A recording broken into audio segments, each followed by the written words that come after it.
Hey, footy fans, time for some footy fun with Footy Fin and the final international rugby test of the year, at least amongst Tier 1 nations, happens on Saturday. So I want to preview this match, Ireland v Australia from Dublin. I want to run through both teams first of all. They've just been announced in the last 24 hours or so. Firstly, with the Wallabies, a couple of changes here, a couple of interesting changes. Let's run through them. So starting at the back, Tom Wright, Andrew Callaway, and Max Jorgensen on the wings. So Wright and Callaway have started all three tests previously on this tour against England, Wales, Scotland. Max Jorgensen started against Wales. He, of course, featured off the bench against England and also in the Scotland game. In the centres, Len Ikitau at 12 and Joseph Sua'ali'i at 13. So this is the centre pairing that started against England and then against Scotland, but Sua'ali'i went off quite early injured in that one. Now in the halves, we're back again with Gordon and Lolosio. So he hasn't gone with Nick White this time, Joe Schmidt. So Jake Gordon, who started 2 out of the 3 tests on this tour, is there with Lolosio, who started every test. In the back row, back to the first choice back row after resting Fraser McReight against Scotland. So we've got Harry Wilson as captain at number 8. Rob Valentini and Fraser McReight at 6 and 7 respectively. In the second row, or lock positions, Nick Frost and Jeremy Williams. So that's the combo that started against England. And then up front in the front row, James Slipper, the veteran, comes in at starting. Prop Brendan Paenga Amosa at hooker, and Taniela Tupou comes back into the squad after a couple of weeks out. So Angus Bell's on the bench, interestingly. Schmidt must have a plan to use him as an impact factor. I don't know if there's a bit of fatigue coming in there. Slipper will be interesting. 142 tests, the most ever for the Wallabies. That reminds me, will someone remind me to mention Cian Healy's milestone there? Matt Fassler, of course, continues to be out injured. He was a late scratching last week.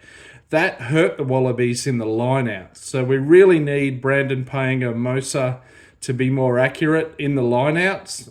He is recognised as a better scrummaging hooker, probably amongst the Wallabies pickings, but we really need more success in the line-outs. Otherwise, he should get hooked early. No pun intended. Tupou, hopefully he does well there after a couple of weeks out. On the bench, Billy Pollard is reserve hooker. Angus Bell, as I said, and Ellen Alatoa. So interesting to see there. Bell might come on relatively early for Slipper potentially. Let's wait and see. There's probably a plan there. Lucan Salakaia Lotto and Longy Gleeson are the second row / back row subs, as they have been for all 4 tests, except when Lucan came in for the late scratching of Jeremy Williams last week. So hopefully they provide similar impact to what they have been doing. And then in terms of reserve backs, Tate McDermott, Tane Edmed comes in for his test debut. I'll come back to him in a minute. And Harry Potter, who played 1 test last week and scored a nice try late in the game against Scotland. So yeah, look, as I said, missing Fassler, let's just hope the line-out success is better and that the scrum is stronger. That'll be crucial against Ireland. They'll punish you if that's not the case. So Tane Edmed comes in for his test debut. Look, I want to say good luck to the young fella.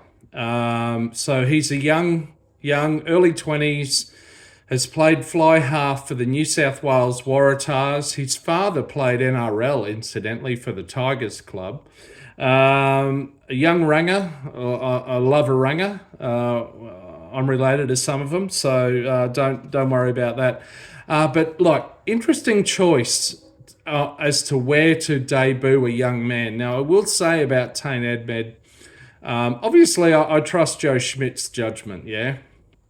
But bringing him in for a test debut, in Dublin against the world-ranked number 2 team, Ireland.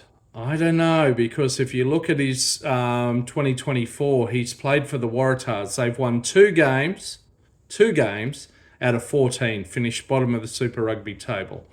Maybe he played a bit of Sydney Club Rugby in the interim, I don't know. Then he played 10 games in the New Zealand National Provincial Championship for North Harbour. They won 3 games out of 10.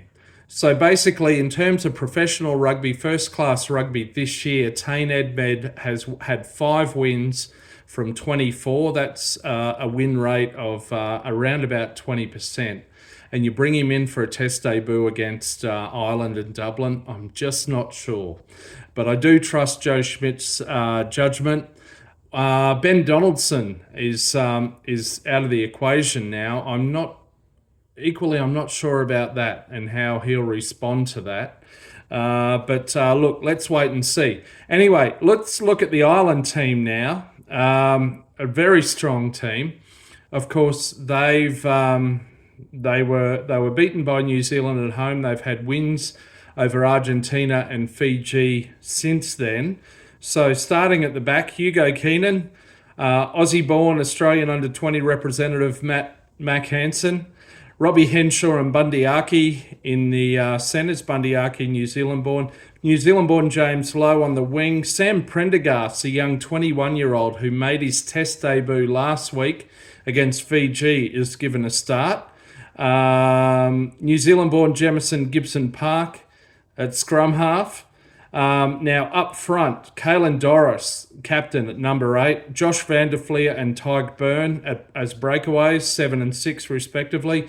Very strong back row, just like the Aussies. That'll be a bit of a mouth-watering matchup.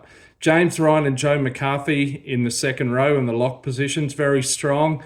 And up front, Canberra-born Finlay Bealham, Rowan Kelleher and Andrew Porter. So look, a very strong team, yeah? And on the bench, Gus McCarthy, Cian Healy, Tom O'Toole, Ian Henderson, Peter O'Mahony, Craig Casey, Jack Crowley and Gary Ringrose. So look, this is a very strong 23. Special mention to Cian Healy, who becomes, I believe, Ireland's most capped ever player. So as a prop, he himself is up against James Slipper, who's Australia's most capped ever player. So big respect to both men. This'll be a good game. Last big test of the year. Of course, a bit of a preview in some ways for the British and Irish Lions tour of Australia next year. Ireland coach Andy Farrell will coach the Lions. So who's going to win this one? Well, look, hey, incidentally, before I go into that, as I said, big respect to Ireland. And I made a similar comment last week in relation to Scotland, but I just have to look at the fact that 5 of Ireland's 23 originate in 2 in Australia, 3 in New Zealand in the Bledisloe Cup nation. So that's interesting. James Lowe, born in Nelson, Jamison Gibson-Park, born in Great Barrier Island and then moved to Gisborne in the North Island at age 10. Bundy Aki from Auckland. Both Mac Hansen and prop Finlay Bealham, both born in Canberra. Mac Hansen played for Australia under 20s and a few seasons at the Brumbies before moving over to Ireland. Finlay Bealham played for Australia's schoolboys, but he moved over earlier. Hansen qualifies on the basis of a mother from Cork. Bealham on the basis of a grandmother from Enniskillen. Look, I don't have an issue with it. Yeah, they're proudly playing for Ireland. Fair play to them. Good luck. I just can't help but observe that the Bledisloe Cup flavour to 5 Irish players. Anyway, who's going to win this? Well, you'll have to wait till tomorrow. I'm waiting for a bit of late mail, any late scratchings, etc., before I give my tips in a separate video. I love this. I lived in Ireland for 2 years. I went to this fixture in 2009. I've got a Wallabies jersey on, but you'll notice the colour of my hat is green and the colour of this beer can is green as well. So yeah, fair play. All the best to both teams. Look out for my preview video tomorrow. Till next time, you might find me around the middle of a rolling mall. See ya.